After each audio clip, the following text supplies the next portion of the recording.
¿Se escucha bien? Muy bien, yo creo que sí. Muchas gracias. Seguimos siempre con esa disposición de corazón de seguir alabando al Señor y ahora con nuestro estudio de su palabra. Quiero pedirles, por favor, si pueden abrir sus Biblias en el libro de Génesis, en el capítulo 6, y vamos a estudiar los primeros 8 versículos.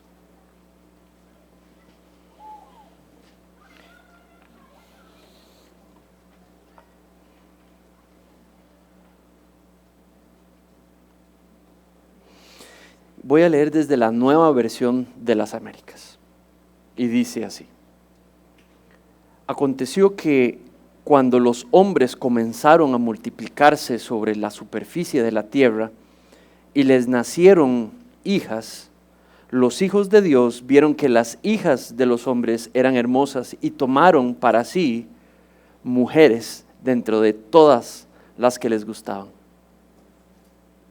Entonces el Señor dijo: mi espíritu no luchará para siempre con el hombre, porque ciertamente el hombre es carne. Serán pues sus días 120 años. Había gigantes en la tierra en aquellos días, y también después, cuando los hijos de Dios se unieron a las hijas de los hombres, y ellas les dieron hijos. A estos les llamaron los héroes de la antigüedad, hombres de renombre. El Señor vio que era mucha la maldad de los hombres en la tierra y que toda intención de los pensamientos de su corazón eran solo hacer siempre el mal. Y al Señor le pesó haber hecho al hombre en la tierra y sintió tristeza en su corazón. Entonces el Señor dijo: borraré de la superficie de la tierra al hombre que he creado, desde el hombre hasta el ganado, los reptiles y las aves del cielo, porque me pesa haberlos hecho. Pero Noé halló gracia ante los ojos del Señor. Y quiero repetir ese último versículo: pero Noé halló gracia ante los ojos del Señor. Vamos a pedirle al Señor nos guíe y que podamos crecer y ser edificados, y a partir de hoy ser transformados un poquito más a la imagen de su Hijo por medio de la verdad en este texto. Padre, venimos a ti dándote gracias, porque el hecho que podamos entender, estudiar y crecer en tu palabra es por gracia. Señor, esa misma gracia que tuviste con Noé, ese favor no merecido que permites que esta sea una iglesia que desea profundamente estudiar tu palabra y crecer en ella y ser transformado por medio de ella. Y es por gracia, Señor, y en esta mañana pedimos que permitas que nos ayudes a crecer en las verdades aquí presentadas para tu gloria. Danos la humildad, Señor, para que este texto nos acerque más a ti. En el nombre de tu Hijo Jesús pedimos esto. Amén. Lo que veo allí es dos temas: la depravación de la creación de Dios, pero también la gracia, el despliegue, el movimiento de la gracia de Dios. También lo vemos en el texto. Y esos son dos temas que realmente nos cuesta a nosotros administrar: castigo y gracia. Y esas dos cosas normalmente ustedes y yo las vemos constantemente en nuestro día a diario, en nuestras vidas.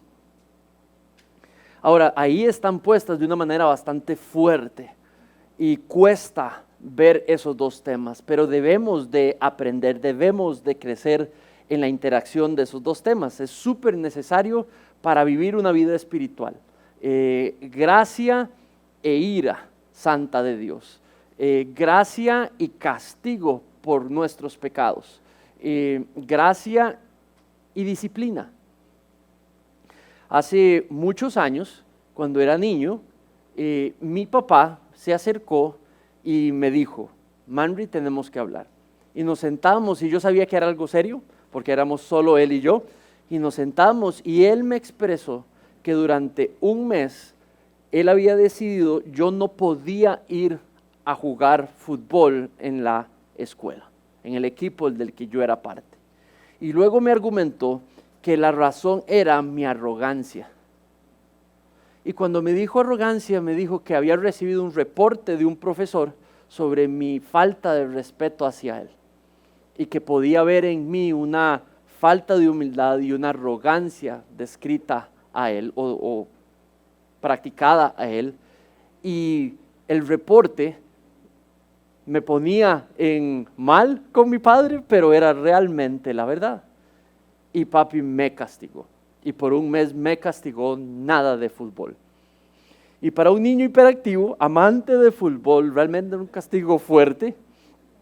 Y no entendía eso de la arrogancia. Pero lo que sí puedo decirles es que aunque mi papá en ese momento lo que veía era necesario castigar para que enrumbar mi conducta, lo que sucedió después del tiempo es que pude darme cuenta de que mi manera de hablarle a mami y a papi, mi manera de comunicarme con este profesor específicamente, mi manera inclusive en los partidos de fútbol, de hablarle a otras personas, todo aquello empezó a aflorar y papi pudo ayudarme a ver que la fuente de ese comportamiento era mi falta de humildad y mi arrogancia y mi orgullo. Y el castigo fue necesario para poder ayudarme a ver la fuente del problema. Fue como un alto para que ponga atención. Y lo que me hizo fue enfocarme en lo que era bueno, en lo que era bueno por hacer. El castigo me permitió ver la verdad en mi corazón. Muchos años después, muchísimos años después, estando sirviéndole al Señor, en un tiempo muy difícil que estaba atravesando, algunas personas se me acercaron y me hicieron ver que podían ver arrogancia en mí y que eso estaba afectando mi servicio al Señor. Y esas personas me pidieron que entrara en un proceso de disciplina, de castigo, como una persona que servía en una posición de ministerio. Veían que la única manera era ayudarme a entrar en un proceso de disciplina, no pudiendo yo ejercitar mi servicio en ese proceso, mientras que yo podía entrar en ese proceso de aprendizaje. Fue duro, realmente duro escuchar eso, aceptar eso, y yo podía ver como hasta en la casa y en algunas áreas yo podía ver esa arrogancia aflorándose de nuevo. Saben, acepté el castigo, acepté la disciplina, confié en el Señor y lo que pude darme cuenta es que esa disciplina me permitió, igual como niño, poder enfocarme en lo que se me estaba diciendo, en lo que estaba sucediendo.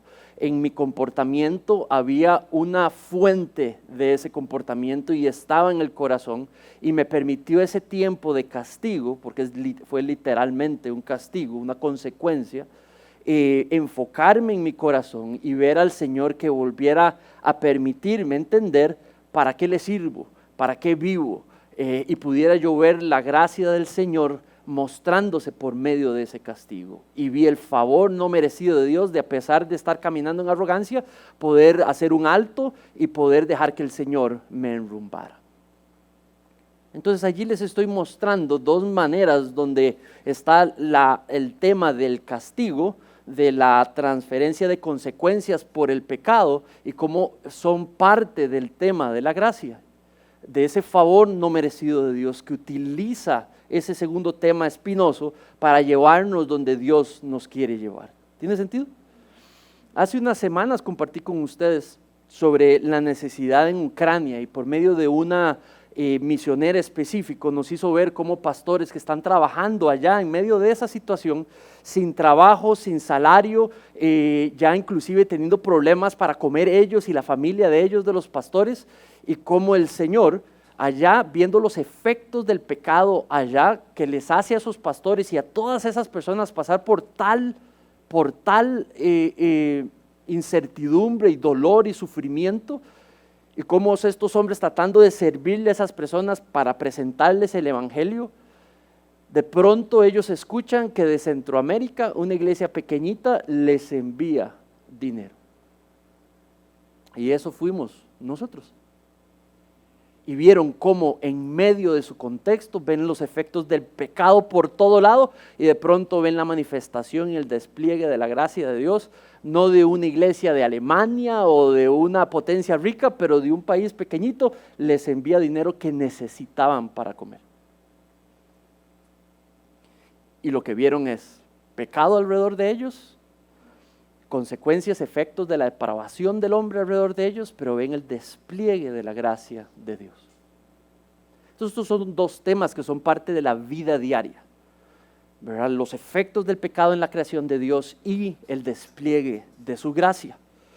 En nuestro texto, Moisés tiene una intención de hacerle ver a Israel de que despierte, que tenga fe, que no pierda la fe sobre seguir confiando en la sabiduría de la palabra de Dios, que no copie esa sabiduría de mundo que las naciones externas alrededor de ellos los están invitando a que copien, que dejen de ver la sabiduría de Dios en la palabra y empiecen a confiar en esas naciones paganas y en los dioses de las naciones paganas. También están siendo tentados a ver ese estilo de vida superior que las naciones tienen, y que esa vida de estar haciendo sacrificios a Dios, eso es algo que no vale la pena. Y Moisés les dice, no se desanimen, tengan fe, porque Dios castiga el pecado. Y esas son las palabras de ánimo. Dios castiga el pecado. Ese fue el consuelo. Dios te ama no fue el consuelo. Dios castiga el pecado. Tengan cuidado, no pierdan la fe. Y ese fue el problema de Israel. No confió en Dios, no tuvo fe en Dios y fue castigada. Y hoy definitivamente, cuando vemos la depravación en esa sección, Dios quiere advertirnos. Nos quiere exponer el tema de la depravación de la humanidad como raza, pero también como alguien que ha decidido prometer que la paga del pecado es la muerte y que el pecado tiene consecuencias y que pagamos esas consecuencias. Y la depravación, esta idea de que el ser humano está depravado, lo que busca es que acerque a Dios. No que uno se vaya para otro lado y más bien se entregue a esa depravación, no que en temor a Él nos acerquemos a Dios y dependamos más de Dios. Entonces, realmente estas palabras duras lo que buscan, la intención de Moisés y mi intención para ustedes hoy, es que al estudiar sobre lo depravado que es nuestro ser, por nuestra pecaminosidad, ustedes lo han probado, lo han visto, más bien nos acerque a ser más dependientes de Dios, porque es en Él donde hay vida, es en Él donde hay libertad, es en comunión, en intimidad con Él, donde encontramos nuestras mayores fortalezas para combatir y esta que somos. ¿Sí? Si vamos a combatir nuestra carne, debe de ser con el Espíritu de Dios y en el poder del Espíritu de Dios, en el despliegue de su gracia para cada uno de nosotros. Esto es un texto que no voy a tocar algunos detalles de él. Esto es un texto que se ha debatido en la iglesia muchísimo, por un montón, ha dividido iglesias, han generado denominaciones por las diferentes posiciones con respecto a este tema, ¿verdad? Sigue siendo de controversia hoy. El jueves voy a hablar específicamente de ese tema, de la manera en la que está en la Biblia la soberanía de Dios, pero también la inmanencia de Dios, la trascendencia de Dios, pero también la inmanencia de Dios.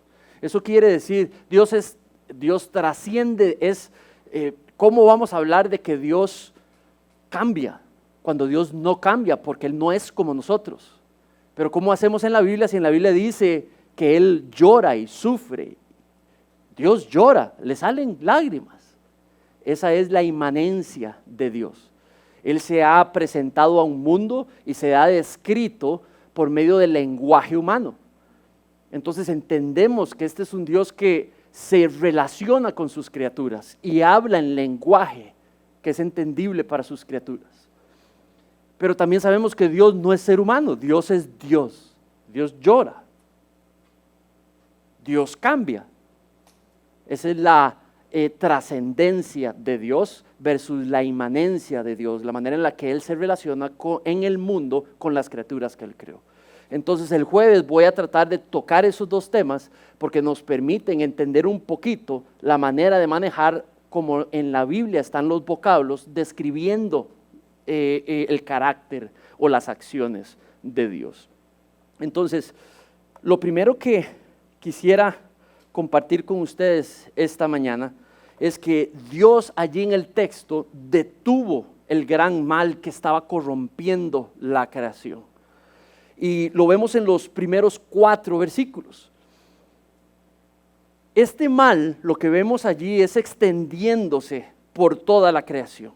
Y este mal lo que veo es la determinación del ser humano de darse la autoridad de establecer lo que es bueno y beneficioso para él. Y ese es el mal. Ese es el mal detrás de esos hombres y esas mujeres allí en el texto.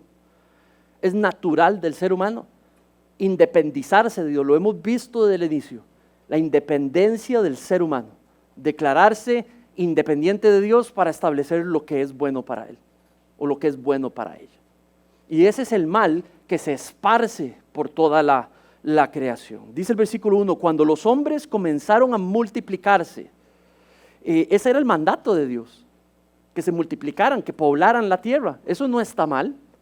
El problema es hacerlo en independencia de Dios. El problema es hacerlo no reflejando a Dios. El problema es hacerlo no para servir a Dios. El problema es hacerlo no para adorar a Dios, para lo que fuimos creados, sino que hacerlo independientemente de Dios y para nuestra propia gloria. Dice el versículo, sobre la superficie de la tierra, y les nacieron hijas.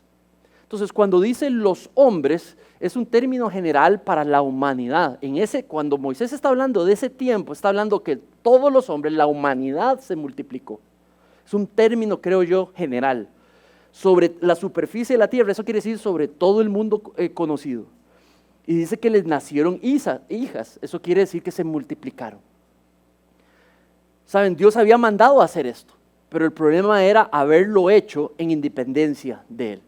No fueron diseñados para hacerlo en independencia de Él. El ser humano no está diseñado para vivir independientemente, tomando decisiones independientemente de la sabiduría de Dios. Cuando hacemos eso, eso es contraproducente para nosotros mismos. Ustedes tienen evidencia en sus vidas, yo tengo en la mía, sobre decisiones que ha sido contraproducente porque no fuimos al consejo de Dios y porque no fuimos dependientes de Dios.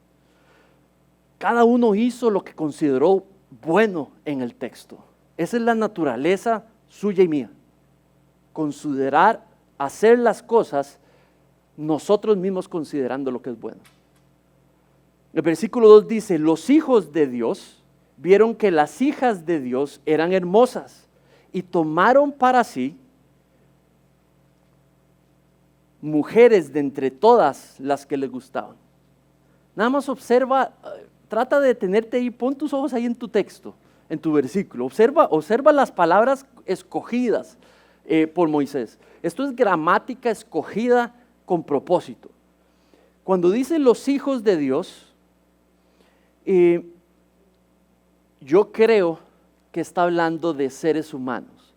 Y cuando dice las hijas de Dios, las hijas de los hombres, está hablando de seres humanos también. Creo que los dos grupos son seres humanos. Esa es mi interpretación. Hay algunas interpretaciones que hablan que esos hijos de Dios, esos hijos de Dios, algunos piensan que son seres celestiales, algunos eruditos reconocidos, gente que inclusive yo leo y respeto, consideran que son ángeles caídos, gente que cree que son demidioses. Eso sí, no son cristianos, son más bien gente que, digamos, no creyente, que lee la Biblia y trata de interpretarla con, no creo que sea eso tampoco. Algunos hablan que eran hombres, sí, pero hombres poderosos, con una autoridad específica. Para serles sincero, todas esas posiciones, digamos, gente que respeto y sigo mucho, creen que son ángeles caídos que tuvieron relaciones con mujeres humanas. Sinceramente, cuando usted estudia esto, lo voy a ver el jueves, voy a presentar las posiciones y la evidencia, si hay argumento en cada una de estas posiciones. Yo diría para el punto de respetarlas, pero sinceramente, como les he estado enseñando, uno lo que tiene que ver es de qué está hablando Moisés, qué ha venido diciendo Moisés, cuál es el contexto de lo que viene hablando.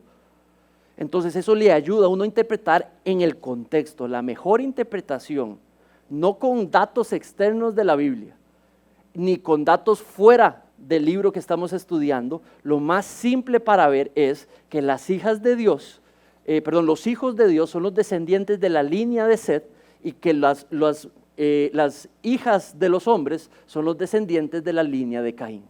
Eso quiere decir aquellos que estaban agradando a Dios y aquellos que no les importaba agradar a Dios. Eso quiere decir aquellos que estaban adorando a Dios, caminando con Dios, como lo vimos en los capítulos anteriores, ¿verdad? Versus el linaje de Caín, que estaban mundanos, paganos, entregados a su propia voluntad. Y entonces dice que los que sí adoraban a Dios decidieron dejar de obedecer a Dios y empezaron a juntarse con los que ya de toda mente no agradaban a Dios. Y esa es la lectura, creo yo, más simple, menos complicada, y que el texto hace que el contexto siga completamente fluido. Entonces, ¿qué es lo que estamos viendo? Que hasta los que seguían a Dios decidieron hacer su propia voluntad y declarar lo que consideraban bueno. Quiere decir que los que caminaban con Dios empezaron a mezclarse casarse con mujeres que no seguían a Dios. Y ya las dos agrupaciones, ya no había distinción y se volvió un solo grupo. ¿Tiene sentido? Y ahora era un solo grupo el que estaba allí simplemente declarándose autoridad para establecer lo que ellos convenían correcto. Vemos en ese versículo cómo el matrimonio, que era un hombre, una mujer, podemos entender allí que posiblemente no solamente está tomando personas tomando una esposa que no cree en Dios y que no quiere seguir a Dios y que no quiere declarar dependencia de Dios, lo cual es el primer error, pero el segundo también, posiblemente tomando más de una.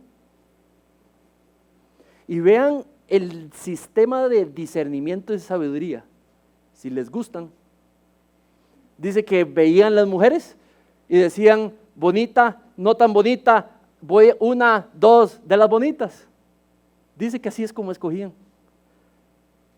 ¿No les suena eso conocido? ¿Verdad? Entonces, ¿qué pasa? Que el gran mal se extendió a los que seguían y mostraban devoción a Dios. La corrupción escaló a los hombres de Dios. Se casaron con mujeres que simplemente no querían seguir a Dios. Y esa unión lo que hizo más bien es que los desvió y dejaron ellos mismos de seguir a Dios. Posiblemente las mujeres de Dios empezaron también a casarse con hombres que no eran de Dios y empezó el gran problema y se mezcló y el celo por Dios cayó completamente.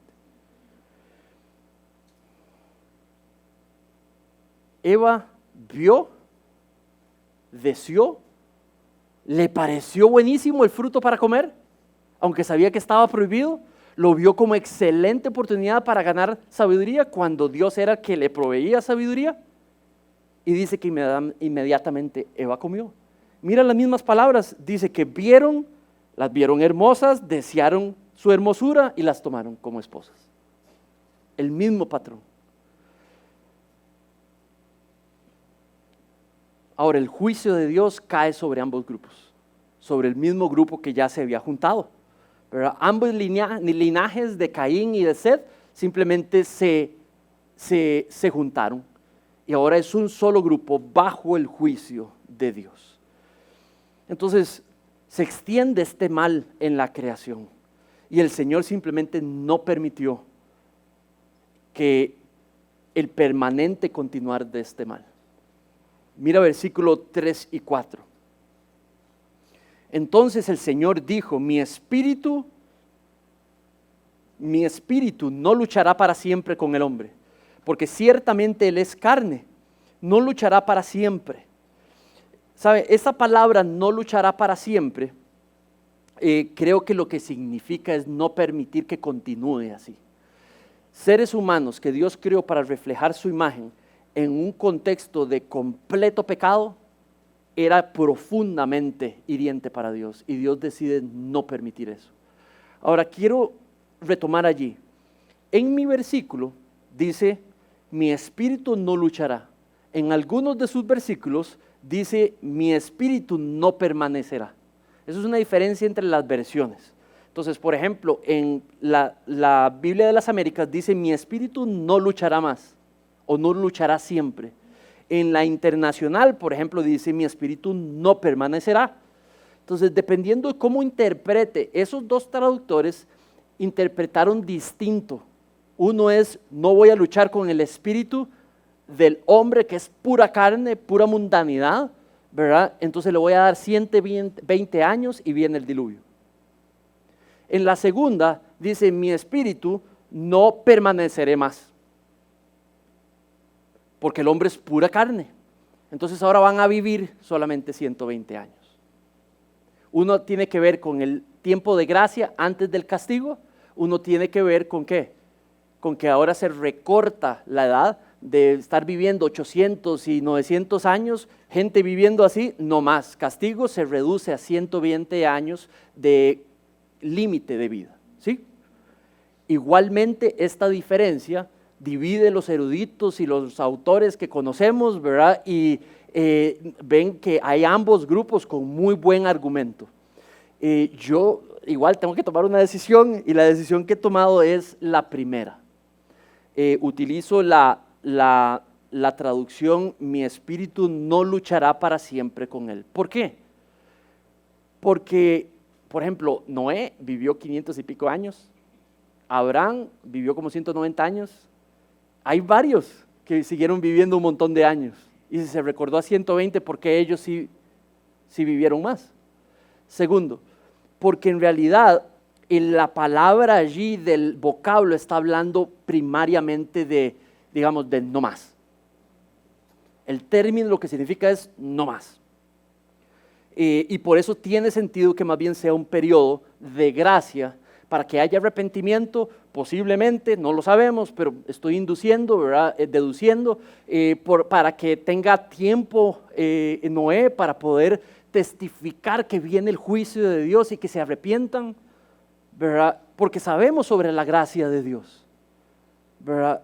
Dios no desecha un corazón contrito, Dios no desecha un corazón arrepentido, ¿verdad? Entonces, para mí me parece más simple esa interpretación, pero quiero decirles que también se puede interpretar como que ese fue el tiempo máximo de vida para las personas de ahí en adelante. ¿Tiene sentido?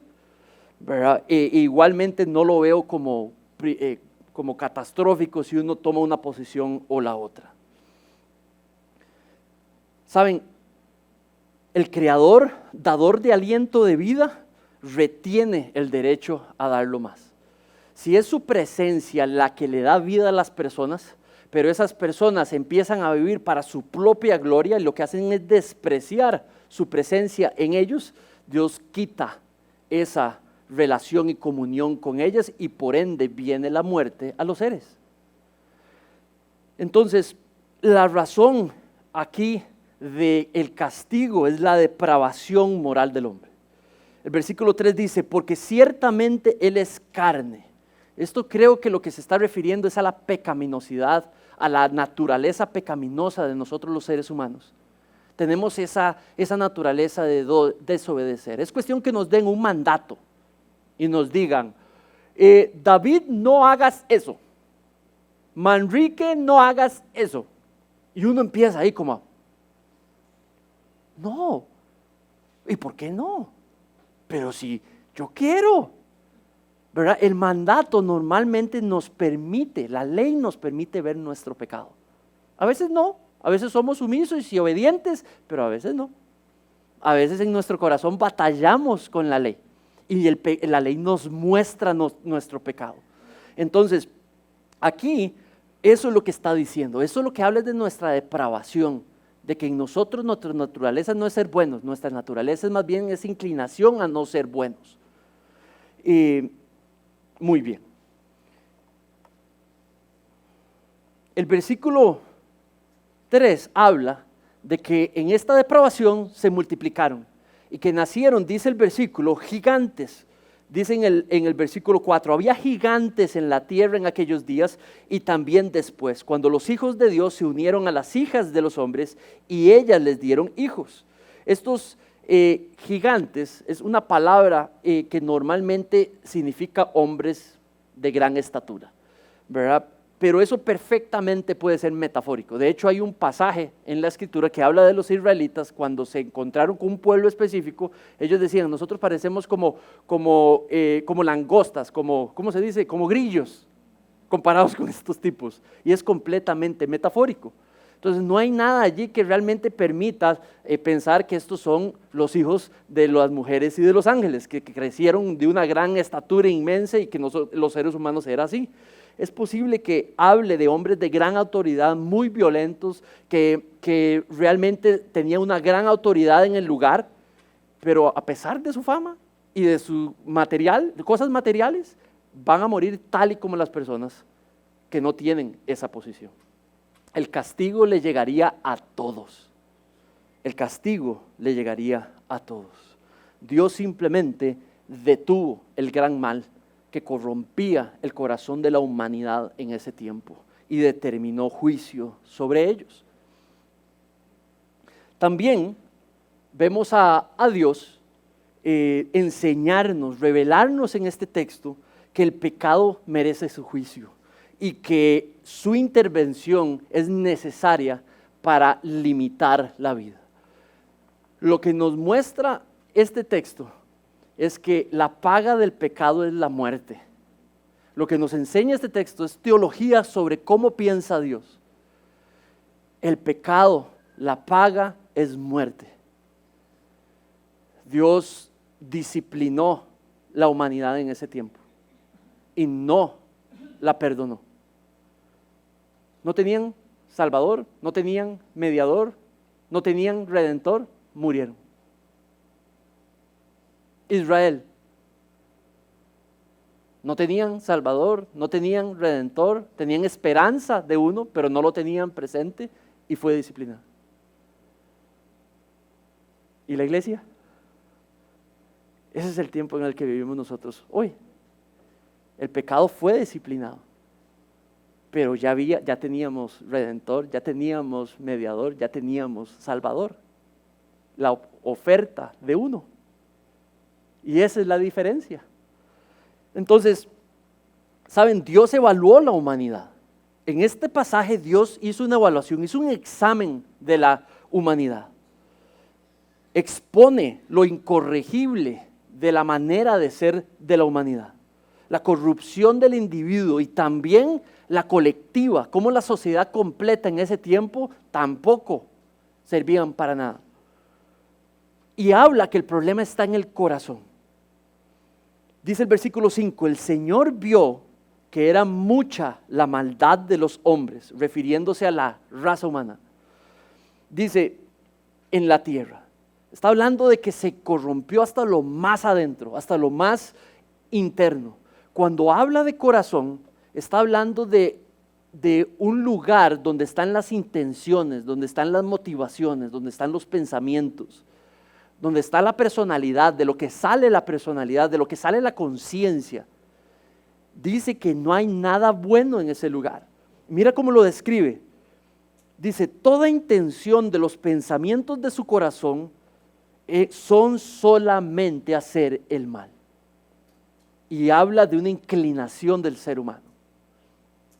Habla de que simplemente esa actitud y esa manera de ser independiente de Dios, Dios va a intervenir y no va a dejar que siga sucediendo, no con su imagen.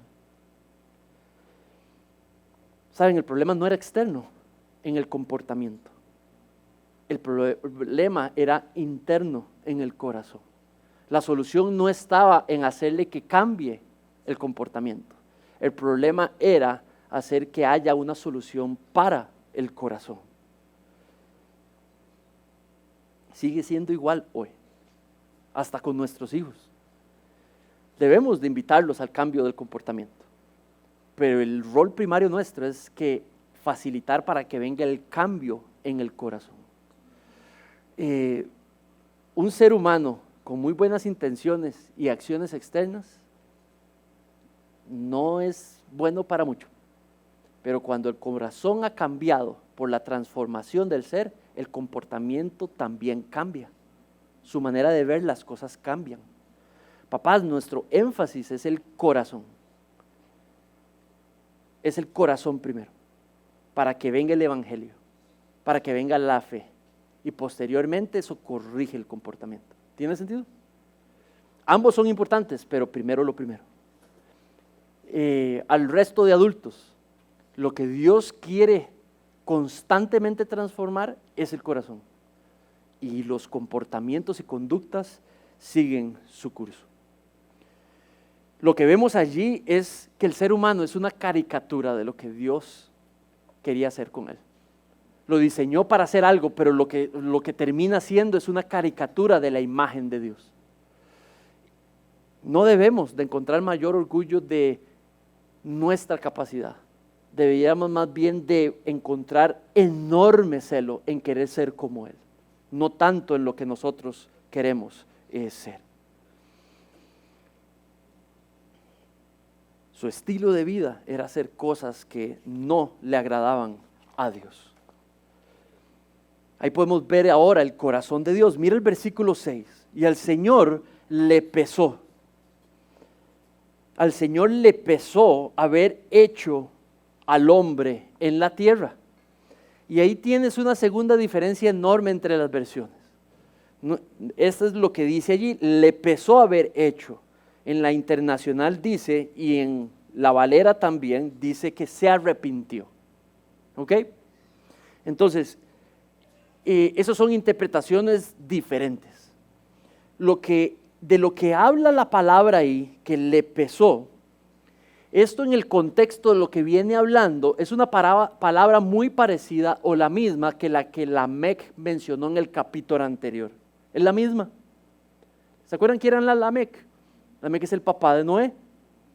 Y cuando se empezaron a dar las generaciones de los distintos patriarcas y cuánto vivían y cuántos años, cuántos hijos tenían, ¿verdad? ¿Se acuerda que vimos 3 excepciones?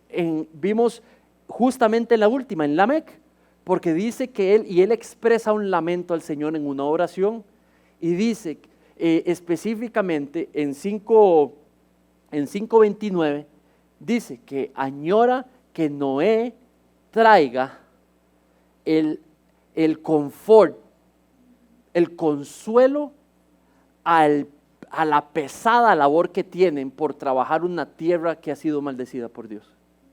Y esa palabra dice, el dolor, el duelo que viven a tener que trabajar bajo tan intensas circunstancias. La palabra es dolor. La palabra es, por eso dice peso, por eso la traduce peso. Y pareciera que lo que dijo de Lamec ahora se cumple con Noé. Él va a traer descanso a eso, a ese peso, a ese dolor por tener que trabajar en esas circunstancias. Entonces yo sí creo que ya sea que lo traduzcamos de le pesó haber hecho al hombre o se arrepintió de haber hecho al hombre, ambas están describiendo el dolor de Dios. El énfasis no es en lo que Dios pensaba antes y ahora piensa. El énfasis es el pecado del hombre, que lo que hace es que le genera una enorme consternación. Otra manera de traducir arrepentirse, es digamos, consternación. O sea, una consternación sobre el pecado del hombre. Y eso es lo que están traduciendo como arrepentirse. Pero no creo que lo que quiera decir es que Dios quiso hacer los seres humanos y ahora ya no quiere haberlos hecho, porque Dios no cambia. Tenemos 3 pasajes muy claros en el Antiguo Testamento que Dios no cambia, no es como un ser humano que cambia de opinión. Dios no hace eso. Entonces quiere decir de que no puede estar queriendo decir eso. Entonces en ambas versiones, los que tradujeron arrepentirse es porque hay algunas palabras que se traducen, algunas circunstancias que esa palabra se traduce como arrepentirse. Y está bien, pero el punto es que lo que quiere decir por arrepentirse no es se consterna por el pecado del hombre, por lo que han hecho con su imagen. no es de haberlo creado. La promesa de Dios de que tiene un propósito al haberlo creado se va a cumplir. No está poniendo en incertidumbre la soberanía de Dios sobre las cosas que Él decide, ¿verdad? Simplemente está diciendo que enorme consternación le viene a Él por lo que el hombre ha hecho. La respuesta de Dios no fue ira, la respuesta de Dios fue dolor. El texto no dice que Él reacciona caprichosamente porque no se logró lo que Él quería hacer. Dice que le duele y que le duele en el corazón. Pastor Manrique, Dios tiene corazón. Ahí es lo que vamos a ver el jueves, porque entonces es lenguaje antropomórfico, se le atribuyen a Dios cualidades que tenemos los seres humanos, pero lo que buscan es decir cosas, una relación que hay entre Él y nosotros sus criaturas, y el jueves lo vamos a ver con muchos ejemplos para que quede claro. El pecado merece intervención de Dios, de limitar la vida. El versículo 7 dice, entonces el Señor dijo, borraré de la superficie de la tierra al hombre que he creado, desde el hombre hasta el ganado, los reptiles y las aves del cielo. Vean este pasaje. Ese es un pasaje que habla de la soberanía de Dios. Algunos podríamos pensar, ¿cómo? Eliminarlos, destruirlos, quitarlos de la presencia de Dios. Este pasaje, Salmos 104, 29 dice, escondes, este es el salmista hablando sobre cómo Dios es, quién es Dios. Esto habla de la trascendencia de Dios. Dice, escondes tu rostro, las personas se turban. Cuando esconde su rostro de las personas se preocupan y se turban. Les quitas el aliento y mueren, expiran. Y más bien se vuelven polvo, vuelven de lo que vinieron. Envías tu espíritu y las personas son creadas. Y si renuevas la superficie de la tierra con ellas. Habla de un creador que si Él quita su presencia dadora de vida de una persona, esa persona muere inmediatamente. Es su potestad como creador. Él es dueño de sus criaturas, aunque sus criaturas no lo sepan, aunque sus criaturas no quieran saberlo, ¿verdad? Él es dueño de la vida que da y Él es dueño de la vida como para quitarla. Esa es la trascendencia de Dios. Dios castiga el pecado, no está donde el pecado está. Esa es la trascendencia de Dios porque Él es santo. Él no es como nosotros, que sí podemos estar donde el pecado está y estar contentos además.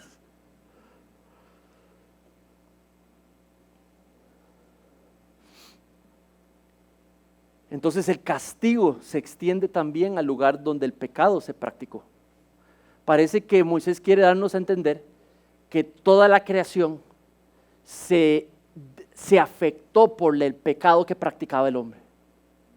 Y por eso también exterminó los animales también. Y afectó toda la geografía también. Afectaría toda la geografía también. Porque el lugar donde el hombre depravado pecó, se afectó por el pecado también. Esto no es nuevo, lo vimos cuando estudiamos 2 de Pedro. 2 de Pedro capítulo 3, 5 al 7, dice que los primeros cielos y tierra fueron surgidas de las aguas del diluvio por la palabra de Dios. Dios eliminó de la faz de la tierra la humanidad depravada y dice que ese fue el resultado del diluvio. Y dice, y a los nuevos cielos, hablando después, los cielos y la tierra nuevos después del diluvio, les aguarda fuego por su palabra en el día del juicio, el día de la destrucción de los impíos. Va a llegar un tiempo futuro, después del regreso de Cristo, donde habla de que la tierra será exterminada de la depravada humanidad que no haya creído en el Mesías. Y dice que toda la creación con fuego va a ser purificada de los efectos del pecado. Este es un Dios soberano y trascendente. Y se amplía nuestra visión de Dios. Ese es un Dios que está invitando a vivir en comunión con Él y en relación íntima con Él, de hijo, hija con Él, para evitar ser sometidos a ese castigo. Eso es un Dios que ha entregado lo mejor de Él, su Hijo, para que las criaturas que Él creó a su imagen no pasen por ese castigo. Y aún así sus criaturas siguen rechazando su invitación a creer en Él.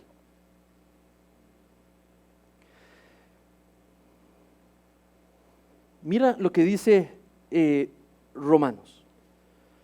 Dice, pues considero que los sufrimientos de este tiempo presente no son dignos de ser comparados con la gloria que nos ha de ser revelada, porque el anhelo profundo de la creación es aguardar ansiosamente la revelación de los hijos de Dios. La creación, dice, está hablando de todo, las montañas, está hablando de los animales, está hablando de el ser completo de los que viven en la creación. Dice que ellos mismos anhelan, aguardan ansiosamente cuando se revele la revelación de los hijos de Dios. El pecado tiene enorme consecuencia sobre la creación hoy, y los hijos de Dios, libres de esa depravación, no que no pecamos por esa depravación, pero ya no nos domina y tenemos el Espíritu de Dios. Y eso le puede traer, ¿qué? Dice que le puede traer calma a esa ansiedad por los hijos de Dios. El cristianismo trae bendición a la creación. Los cristianos fieles, no los cristinos, pero los cristianos. Cristinos dijo doña Carmen, ¿verdad? Los que dicen que son cristianos, pero no son cristianos. No, los cristianos, los creyentes traen bendición a la creación. Y finalmente, la final revelación de los hijos de Dios con el regreso de Cristo, la creación será bendecida. Hay esperanza todavía. La esperanza está en Jesucristo solamente y en aquellos que portan en su corazón su morar. Saben, el dolor de ver su imagen, la imago Dei, la imagen de Dios distorsionada por el pecado, le trae enorme dolor a Dios. Pero hay esperanza, la provisión y el despliegue de su gracia, y lo vemos en el versículo 8. El dolor por el pecado ahora contrasta con que Dios ha dado esperanza en su texto. Le está diciendo a Israel, hubo esperanza desde el inicio, ustedes tienen esperanza todavía, el Mesías. He prometido echar para atrás, por medio de la simiente de la mujer, echar para atrás las consecuencias del pecado. Porque un día, vimos en el capítulo 3, vimos que un día la simiente de la mujer aplastará la cabeza de la simiente de la serpiente, echando para atrás los efectos del pecado sobre la creación. Entonces hay esperanza, hay esperanza. Entonces ahí vemos el contraste entre angustia por las palabras de eliminación del ser humano en ese tiempo, pero también la promesa de gracia. Dice, pero Noé halló gracia ante los ojos del Señor. ¿Qué es hallar gracia? Cuando dice ese versículo 8, ¿qué es hallar gracia? Déjame ilustrarte tal vez imperfectamente, pero piensen en un padre amoroso, un padre que ama a su hijo o a su hija y se da cuenta que hay un cambio genuino en su corazón, de la desobediencia a la obediencia, de la desobediencia al arrepentimiento, de la desobediencia a la confesión, de la desobediencia a pedirle al Padre perdón. ¿Sí? ¿Qué pasa con el corazón del Padre? Su disposición para con su hijo cambia. Ahora su hijo ha entrado en favor de los ojos del Padre. ¿Tiene sentido? Eso es hallar gracia a los ojos de Dios. Es algo que lo que hace es que cambia su disposición hacia nosotros. Ya no de que haya ejecución del castigo, pero que haya justicia y libertad y vida para él. La gracia de Dios. Entonces, allí lo que vemos es el énfasis, es la gracia de Dios. El énfasis no es quién es Noé, qué hace Noé. Versículo 9, ahí lo tienen, por eso corté hasta aquí hoy. El énfasis en versículo 8, ¿qué es? El carácter de Noé. Vean el versículo. En el 8, el énfasis no es Noé. El énfasis de la acción, ¿quién es? Dios. El sujeto es Dios. La acción la hace Dios. La extensión de favor y gracia no merecida es Dios. ¿Quién es el recipiente en versículo 8? Noé y la familia de Noé. ¿Tiene sentido? Ahora vean el versículo 9. No, lo vamos a estudiar dentro de unos domingos. Ahí el énfasis sí es lo que está haciendo Noé.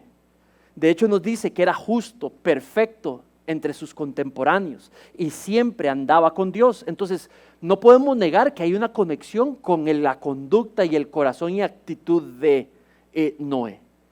Pero Noé se merece juicio. No es un pecador. Noé tiene la misma humanidad que el resto. Noé se merece el juicio de Dios. No escapa del juicio de Dios. Y si escapa del juicio de Dios, ¿es por qué? Por gracia. Noé va a escapar del juicio de Dios, pero es por el favor no merecido de Dios. Por el amor que le va a dar a Noé, que no se merece, pero aún así se lo va a dar, de la iniciativa de Dios. La gracia es la iniciativa de Dios de amar a alguien que no se lo merece. Hemos estudiado siempre que la salvación no es por obras, no es porque no lo merecemos, la salvación es porque Dios tuvo la iniciativa de ver de que somos pecadores, que nos merecemos muerte, pero nos otorga su favor que no merecemos y nos salva. ¿Sí? Y nos perdona, y nos regenera, y nos santifica. Gracia.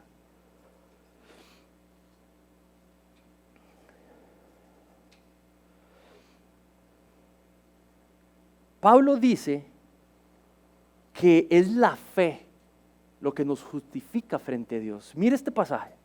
Porque la promesa hecha a Abraham no fue hecha por medio de la ley, de obedecer la ley, sino fue hecha por medio de la justicia que se hace por la fe de Abraham. Es la fe la que nos presenta justos frente a Dios, justo que nos salvemos, justos que seamos sus hijos. Dice que es instrumentalmente Dios usa la fe, no las obras de la persona.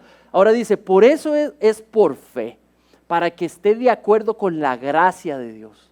La salvación está de acuerdo a la gracia de Dios si hay fe. No la fe como una obra, pero la fe como un instrumento que Dios usa para otorgar salvación. Mira lo que dice, a fin de que la promesa se afirme en toda posteridad. El autor de Hebreos ve en Noé fe, no obras. No porque es perfecto, porque es la salvación a Noé, la gracia a Noé es específicamente por su fe. Dice, por la fe de Noé, siendo advertido por Dios, aún no se veían, con temor reverente preparó el arca. Fue la fe de creerle a Dios del juicio venidero y por ende el medio para él no morir. Hágaseme una arquita y se me mete dentro del arca y no va a morir. Y tuvo fe.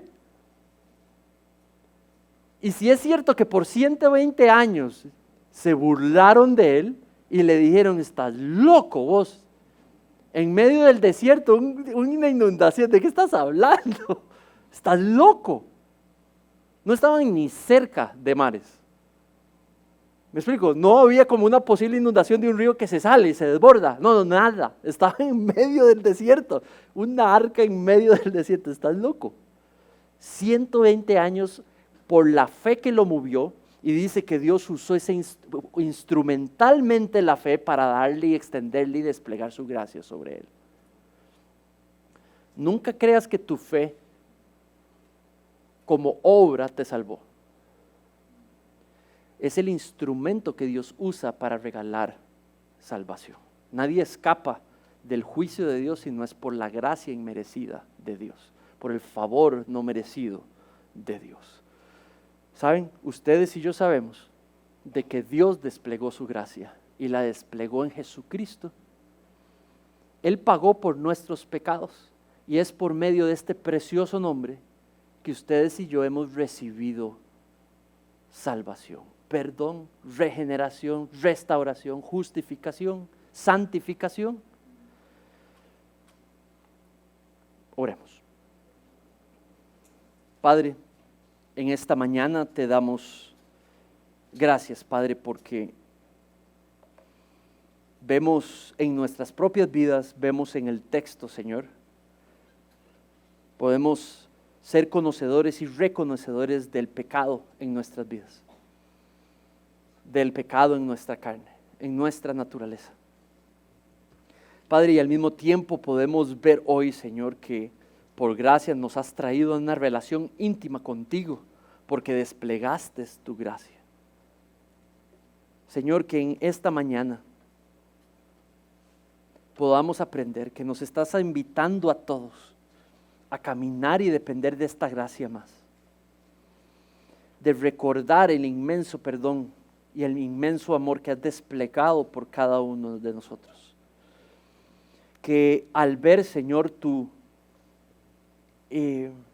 castigo sobre el pecado en el texto nos llame a crecer en nuestro temor de ti, en que crezcamos en nuestro temor de nosotros mismos, que podamos más bien salir con humildad e identificar las cosas que hemos visto salir, Señor, que hemos ejecutado, dicho, pensado, actuado y que no te ha agradado, y que podamos traerlo en confesión, en arrepentimiento a ti. Porque a tus hijos y a tus hijas, cuando hay arrepentimiento, lo cual quiebra nuestra comunión contigo, Señor, perdonas inmediatamente por la cruz. Por ende, Señor, que en esta mañana nuestro temor a ti, nuestra humildad, nuestro aprecio de tu Hijo, Señor, de su sacrificio, nos traiga a una confesión, nos traiga a un arrepentimiento, nos traiga, Señor, a una solicitud de perdón a ti o a aquellos que hemos podido ofender. También, Señor, que en esta mañana se genere tu intención con el texto, de que tengamos fe, que crezcamos en nuestra fe y que esta fe nos haga batallar más con nuestro pecado, seguir estudiando en tu palabra cómo tú has revelado. Queremos que quieres que caminemos y vivamos las cosas que te agradan, las cosas que te bendicen, Señor, lo que es tu voluntad. Invítanos, llévanos a crecer, conocer tu voluntad por medio de tu palabra. Tercero, Padre, te pido, Señor, que en esta mañana la realidad de que somos tus hijos y tus hijas por medio de la fe en tu Hijo, del Evangelio, las buenas noticias, gracias a eso nos haga, Señor, querer caminar más cerca tuyo, más íntimamente en nuestra manera de vivir, Señor, que podamos introducirte en nuestras disciplinas espirituales y más bien nos deseemos al ver esta realidad, que no es una realidad, Señor, que vivimos nosotros porque por gracia nos has rescatado, por Cristo nos has rescatado. Entonces vivamos más íntimamente, más cercanamente a ti. Que seas tú, Señor, el que dicta nuestro destino, las decisiones que tomamos. Que en esta mañana podamos ser más dependientes de ti, más amantes de reflejar tu carácter, más amantes, Señor, de vivir para servirte y adorarte en las cosas que tenemos que hacer.